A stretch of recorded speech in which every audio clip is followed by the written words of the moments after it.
देखिए, प्रकाश का परावर्तन चैप्टर से ही जो कक्षा 10 और कक्षा 12 दोनों क्लासों में है, उसमें आज हम बताएंगे आपको लेंस के बारे में। लेंस क्या है, लेंस का फार्मूला क्या होता है। ठीक, तो पहले हम बताएंगे लेंस क्या है। लेंस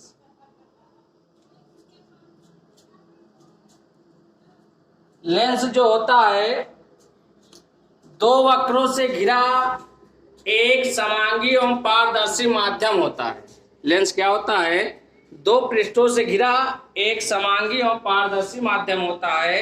ये मतलब पारदर्शी होता है, अगर इस पार से हम देखते हैं तो उस पार की वस्तु दिखाई देती है, तो हमारा क्या होता है, लेंस हो जाता है। अगर जिसमें उस पार की वस्तु नहीं दिखाई देती है, एक ही पार की वस्तु दिखाई जाती है, हमारा क्या होता है, दर्पण होता है। ठीक, तो लेंस क्या होता है, दोनों तरफ पारदर्शी होता है। तो लेंस हो जाएगा दो वक्र पृष्ठों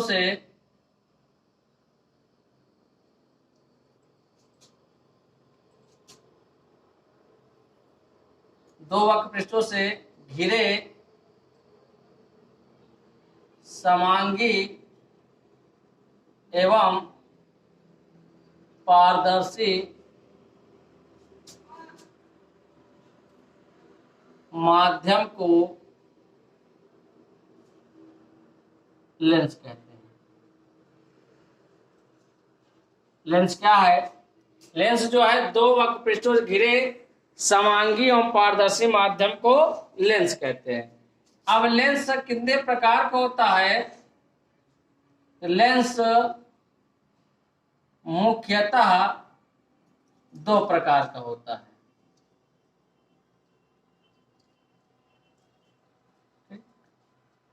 लेंस मुख्यतः कितने प्रकार का होता है, दो प्रकार का होता है। पहला होता है उत्तल लेंस, कन्वेक्स लेंस। ठीक, दूसरा होता है अवतल लेंस,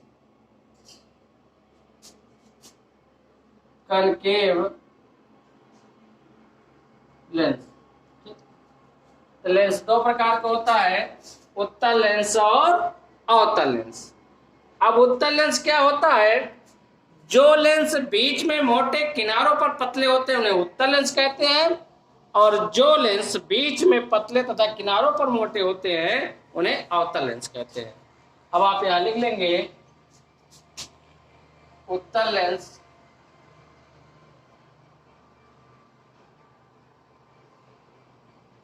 किसे कहते हैं, जो लेंस बीच में मोटे तथा किनारों पर पतले होते हैं उसे उत्तल लेंस कहते हैं।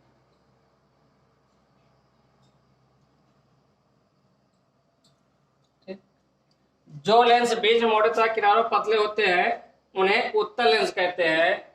अब यहीं पर हम अवतल लेंस भी लिख लेते हैं।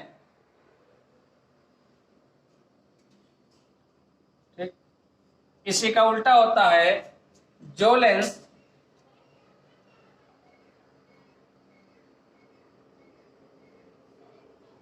बीच में पतले तथा किनारों पर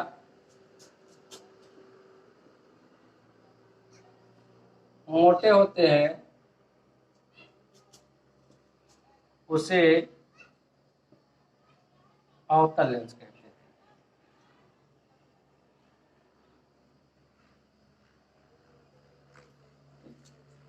तो जो लेंस बीच में मोटे तथा किनारों पर पतले होते हैं उन्हें उत्तल लेंस कहते हैं, जो लेंस बीच में पतले तथा किनारों पर मोटे होते हैं उन्हें अवतल लेंस कहते हैं। एक दूसरे के उल्टा होते हैं। अब जैसे ये हमारा चित्र हो जाएगा,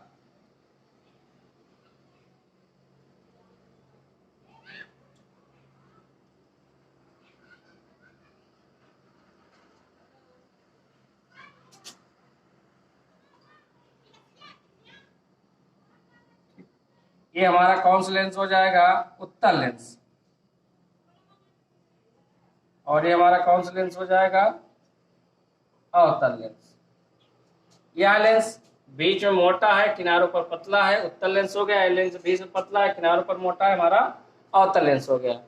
इस तरह से लेंस के बारे में हो गया। दो वक्र पृष्ठों से घिरे समांगी पारदर्शी माध्यम को लेंस कहते हैं। लेंस मुख्यतः दो प्रकार के होते हैं, उत्तल लेंस और अवतल लेंस। उत्तल लेंस किसे कहते हैं? जो लेंस बीच में मोटे तथा किनारों पर पतले होते हैं उसे उत्तल लेंस कहते हैं। अवतल लेंस किसे कहते हैं? जो लेंस बीच में पतले तथा किनारों पर मोटे होते हैं उन्हें अवतल। एक दूसरे के उल्टे होते हैं। हाँ, एक की परिभाषा याद हो जाएगी, दूसरे की बना सकते हैं उसी से उल्टा। अब आता है अभिसारी लेंस। अभिसारी लेंस और अभिसारी लेंस क्या है? ठीक, अभिसारी लेंस और अपसारी लेंस।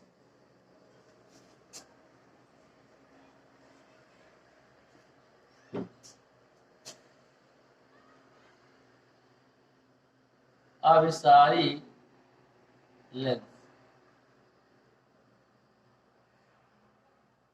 किसे कहते हैं?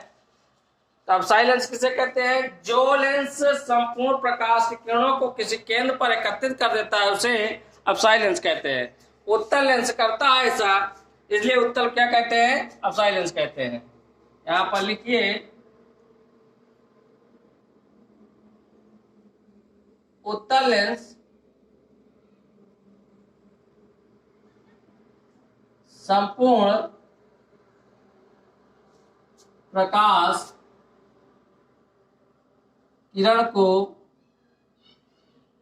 एक बिंदु पर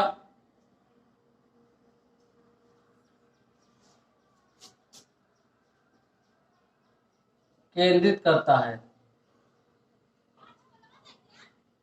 उत्तल लेंस संपूर्ण प्रकाश किरण को एक बिंदु पर केंद्रित करता है, इसलिए उत्तल लेंस को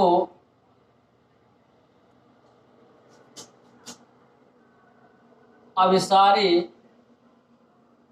लेंस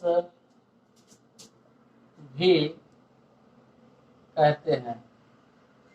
ठीक, उत्तल लेंस मतलब अभिसारी लेंस किसे कहते हैं? उत्तल लेंस जो होता है, उत्तल लेंस संपूर्ण प्रकाश किरण को एक बिंदु पर केंद्रित करता है, इसलिए उत्तल लेंस को अभिसारी लेंस कहते हैं। ऐसे होता है, ये उत्तल लेंस है जो बीच मोटा था, किनारों पर पतला है।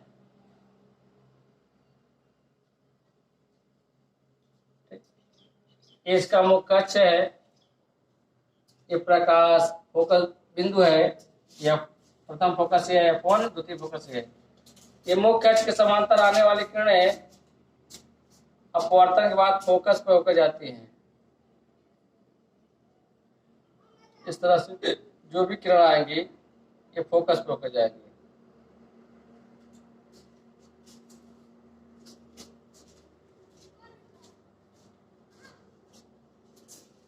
संपूर्ण किरणें जो भी आई वो हमारा कहाँ गई?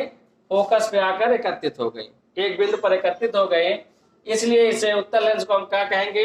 अभिसारी लेंस कहते हैं। संपूर्ण किरणों को एक बिंदु पर केंद्रित कर देता है, इसलिए इसे क्या कहते हैं? अभिसारी लेंस कहते हैं। उसके बाद क्या आता है? अपसारी लेंस। अपसारी लेंस क्या कहता है? जो संपूर्ण किरणों को फैलाता है, फैला देता है, उसे अपसारी लेंस कहते हैं। जैसे हमारा अवतल लेंस काम करता है। अपसारी लेंस क्या होता है? अवतल लेंस जो होता है संपूर्ण किरणों को फैलाता है, इसलिए अवतल लेंस को हम कौन सा लेंस कहेंगे? अपसारी लेंस। लिख लीजिए, अवतल लेंस संपूर्ण प्रकाश किरण को फैला देता है। अवतल लेंस संपूर्ण प्रकाश किरणों को फैला देता है, इसलिए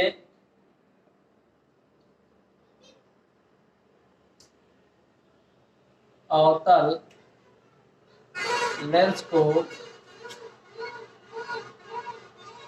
अपसारी लेंस कहते हैं। इसमें होता क्या है, अवतल लेंस संपूर्ण प्रकाश किरणों को फैला देता है, इसलिए अवतल लेंस को हम क्या कहेंगे, अपसारी लेंस कहते हैं। जो फैलाता है उसे अपसारी कहते हैं, लेंस कहते हैं। जैसे ये हमारा अवतल लेंस है,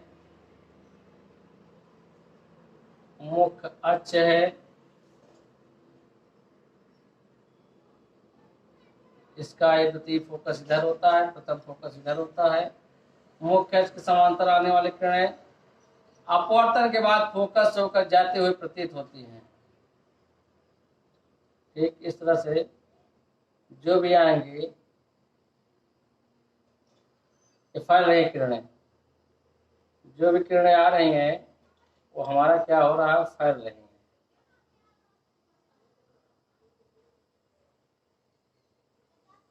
इस तरह जो संपूर्ण किरणों को फैला दे रहा है तो हमारा कौन सा लेंस होता है, अपसारी लेंस, अर्थात अवतल लेंस। अवतल लेंस को हम ही अपसारी लेंस कहते हैं। उसके बाद आता है लेंस का सूत्र।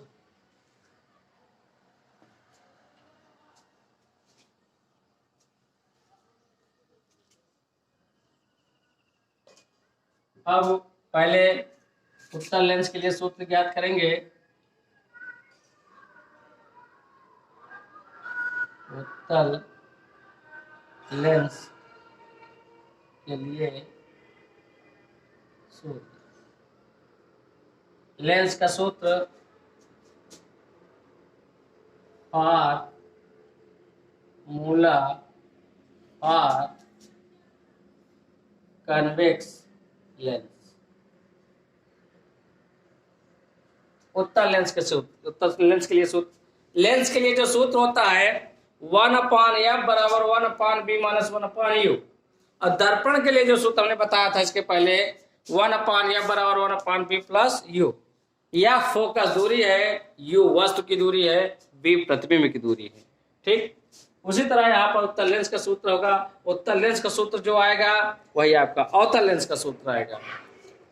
ठीक दोनों का सूत्र वही होता है। अब देखिए कैसे प्राप्त करते हैं।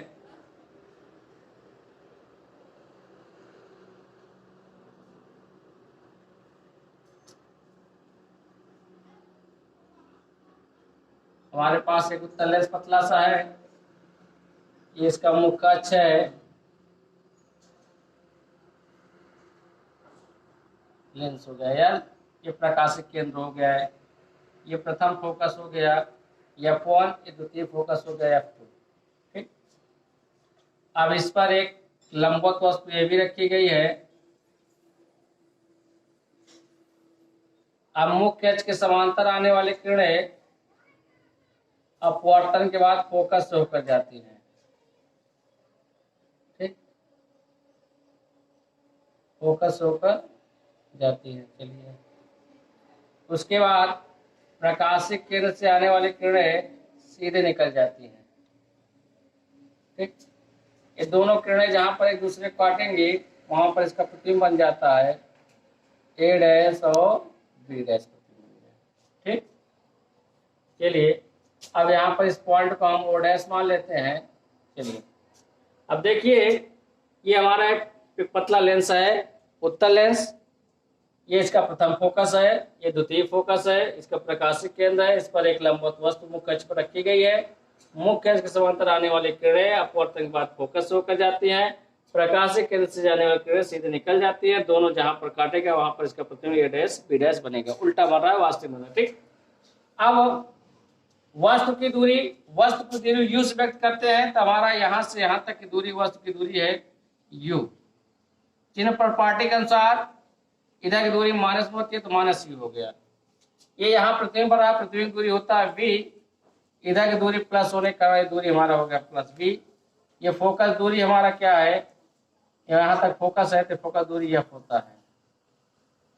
ठीक इस तरह से आपको हो गया। अब चलिए सूत्र को फाइंड करते हैं, प्राप्त करते हैं। कहां से कैसे करेंगे। अब हम मैथ गणित के कुछ नियमों का, समरूप त्रिभुजों के नियमों का पालन करेंगे, यहाँ पर लगाएंगे। देखिए कैसे। अब त्रिभुज ABO, इस त्रिभुज में और A dash B dash O में, ठीक, ये कोण इसमें ए 90 अंश है, इसमें ए 90 अंश है, एक कोण बराबर हो गया और ये कोण इस कोण के बराबर हो गया शीर्षक विमुख कोण से। आमने सामने कोण बराबर होते हैं, तो दो कोण जब दो त्रिभुजों के बराबर हो जाता है, तीसरा कोण स्वतः ही बराबर हो जाता है। तो तीनों कोण जब बराबर हो जाएंगे त्रिभुज हमारा कैसा हो जाता है, समरूप हो जाता है। समरूप हो जाने पर क्या होता है, इनकी भुजाओं का अनुपात क्या होता है, बराबर। लिख लीजिए यहाँ, चूंकि त्रिभुज ए बी ओ तथा त्रिभुज A dash B dash O समरूप त्रिभुज है।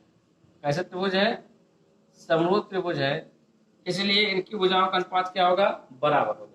इसमें का जैसे लंब ले रहे हैं ए बी, इसमें का लंब आपका हो जाएगा ए डैश बी डैश, अनुपात का मतलब बटे बराबर। इसमें का जैसे ओ ए है आधार, इसमें का आधार क्या हो जाएगा, ओ ए डैश। इक्वेशन फर्स्ट हो जाएगा। अब आ जाइए इसमें, ठीक, अब आइए इसमें, अब देखिए त्रिभुज O dash F two, O dash F two और A dash B dash F two में, इसमें ए 90 अंश है, इसमें 90 अंश है, 90 बराबर। ये कोण इस कोण के बराबर से अभिमुख कोण से, त्रिभुज हमारा कैसा हो गया, समरूप हो गया। यहाँ पर लिख दीजिए, चूंकि त्रिभुज ओ डैश एफ टू तथा त्रिभुज A dash B dash F two कैसे हैं, समरूप त्रिभुज है, ठीक। इसलिए यहाँ पर इनकी भुजाओं का अनुपात क्या होगा, इसमें का लंब हो जाएगा ओ डैश, इसमें का लंब ए डैश बी डैश, इसमें का आधार हो जाएगा ओ एफ टू, इसमें का आधार हो जाएगा ए डैश एफ टू, ठीक। अब देखिए ये तो यहां तक हो गया। अब यहाँ पर ओ डैश को हम ए भी लिख सकते हैं, क्योंकि ये समांतर रेखा गई, इनके बीच की दूरी आपस में क्या होती है, बराबर होती है। यहाँ पर लिख देंगे ओ डैश को हम ए भी लिख देंगे, A B upon A dash B dash बराबर ओ एफ टू बटे ए डैश एफ टू, समीकरण नंबर 2। अब यहाँ पर लिख दीजिए, क्योंकि ओ डैश बराबर ए बी, ठीक, वो मिला है, ठीक।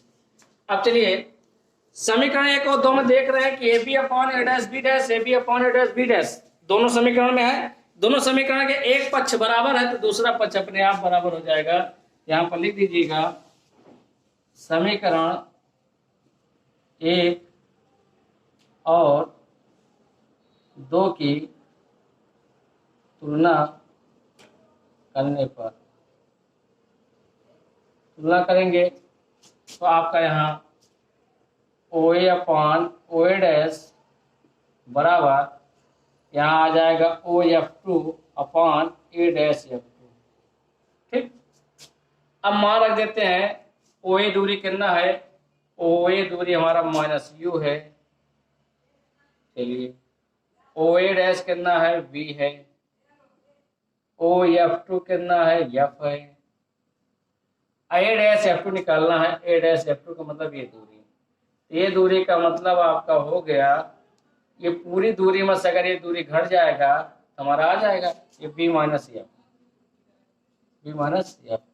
उसके बाद फिर ये गुणा करने पर, फिर से हम गुणा कर लेंगे, फिर ये गुणा करने पर करिए गुणा, इससे करेंगे अगर वी एफ बराबर, इससे करेंगे तो माइनस यू वी, इससे करेंगे तो प्लस यू एफ, ठीक।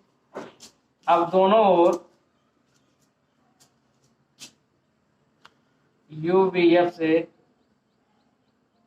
भाग देने पर, दोनों ओर यू वी एफ से भाग देंगे तो क्या मिलेगा, देखिए V F upon U V F बराबर minus U B upon U V F plus U F upon U V F, ठीक। एवं वी एफ कट जाएगा तो 1 अपॉन यू आ जाएगा, इसमें यू भी कट जाएगा 1 अपॉन एफ आ जाएगा, इसमें यू कट जाएगा तो 1 अपॉन बी आ जाएगा, ठीक। 1 अपॉन एफ किधर लाएगा, प्लस में हो जाएगा यू को डाला जाएगा 1/b माइनस 1/u आ जाएगा। ये आपका हो गया सूत्र। ठीक, उत्तल लेंस का सूत्र इसी तरह आप प्राप्त करेंगे। उसके बाद इसी तरह आपका अवतल लेंस का भी होगा, थोड़ा उसका फिगर डिफरेंस होगा। देखिए उसको कैसे बता सकते हैं।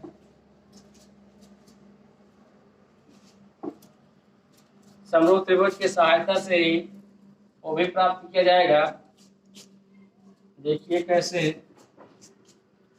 अब यहाँ पर लिख दीजिए अवतल लेंस के लिए सूत्र।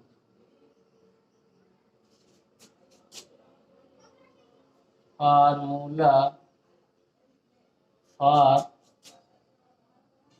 Concave lens. ठीक, अवतल लेंस के लिए सूत्र हम कैसे प्राप्त करेंगे। चित्र बनाएंगे, अवतल लेंस का सूत्र प्राप्त करने के लिए अवतल लेंस का चित्र बनाएंगे। हमारे पास अवतल लेंस है। ठीक, ये इसका मुख्य अक्ष है, प्रिंसिपल एक्सिस। लेंस को इधर से लिख दे रहे हैं, प्रकाशिक केंद्र को ओ से लिख दे रहे हैं। द्वितीय फोकस हो गया, प्रथम फोकस हो गया। मुख्य अक्ष के समांतर एक वस्तु रखी गई है ए बी। मुख्य अक्ष के समांतर आने वाली किरणें अपवर्तन के बाद फोकस होकर जाती हुई प्रतीत होती हैं। ठीक, उसके बाद प्रकाशिक केंद्र से जाने वाली किरणें सीधे निकल जाती हैं। जहाँ पर ये दोनों एक दूसरे काटेंगे वहाँ प्रतीत बन जाएगा ए डैश बी डैश। इस पॉइंट भी हम ओ डैश कर लेते हैं। उसी तरह से अब चित्र बन गया हमारा।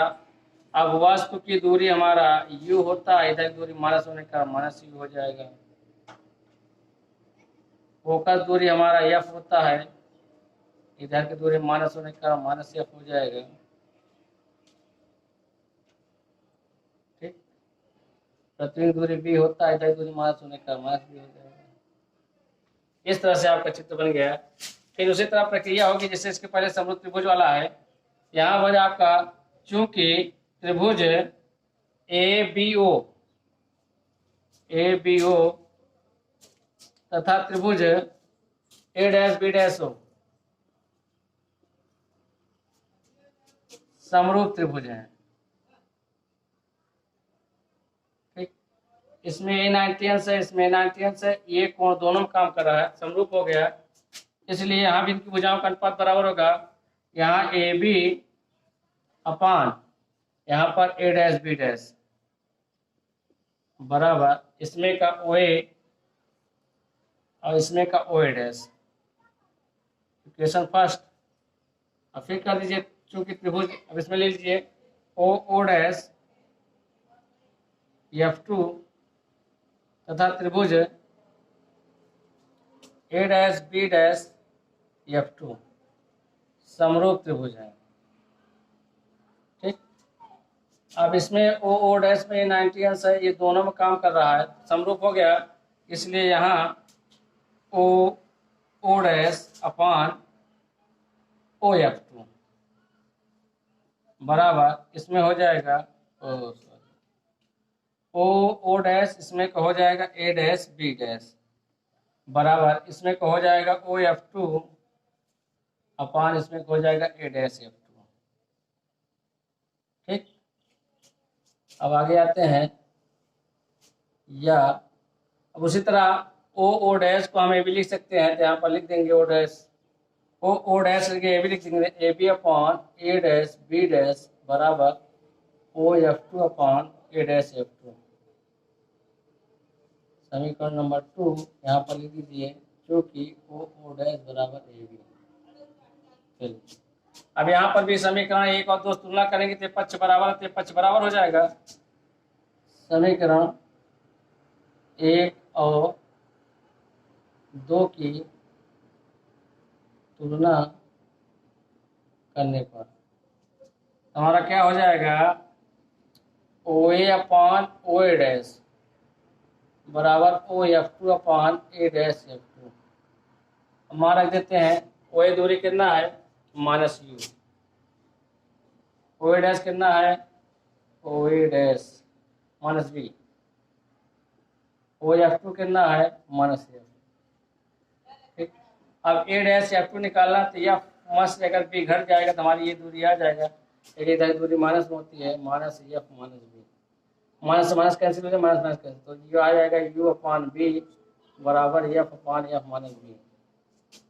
अब हम क्या करेंगे, तो ये गुणा कर देंगे,